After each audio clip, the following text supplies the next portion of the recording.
Hello বন্ধুরা, তোমরা সবাই কেমন আছো? আশা করি ভালো আছো, সুস্থ আছো। তো আমিও খুব ভালো আছি। তো আমি আজকে নতুন ব্লগ স্টার্ট করলাম, মানে নতুন দেখে বুঝতে পারবে যেটা নতুন। তো অতটা ভালো পাই না, তো যদি ভুল হয় তোমরা মানিয়ে নিও। তো আমি এখন রান্না ঘরে চলে এসেছি, রান্না বসিয়ে দিচ্ছি। তো এখন বাজে সকাল 7টা। তো কারণ আমরা সকাল সকাল রান্না করে বাড়িতে খেতে হয়, ছোট বাচ্চা আছে। তো দেখো এখন দুপুর হয়ে গেছে, তো আম নিয়ে নিচ্ছি খাওয়ার জন্য। তো এত গোটা গরম পড়ছে, মানে টক তো খেতে ইচ্ছে করে, তো টকটা না খেলে ভালো লাগে না। দেখো থালের মধ্যে আমি মেখে নিয়ে আসছি, দেখো দেখে কত সুন্দর লাগছে কালারটা। তো আমার খাওয়া দাওয়া কমপ্লিট হয়ে গেছে। তো এখন বিকেল হয়ে গেছে, তো আমি দেখো উঠানটা ঝাড় দিয়ে দিচ্ছি, কারণ আমার শাশুড়ি মা নেই বাড়িতে, আমাকে সব কিছু কাজ করতে হবে। তো আমি এখন একটু জমিতে ঘুরতে যাব। তো কাজ না করে গেলে তো হবে না, কে করবে? আমার তো করার মতো কেউ নেই।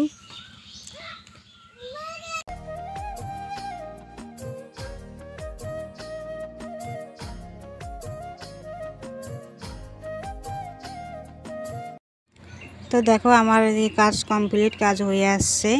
তো বন্ধুরা, আমার ভিডিওটা এই পর্যন্ত। তোমাদের যদি ভালো লাগে, আশা করি ভিডিওটা ভালো লাগবে, লাইক কমেন্ট শেয়ার করে দিও। তো আমার প্রোফাইলে নতুন হয়ে থাকলে প্রোফাইলটা সাবস্ক্রাইব করে দিও। তো আজকের মতো টাটা। তো এখানে ভিডিওটা শেষ করছি।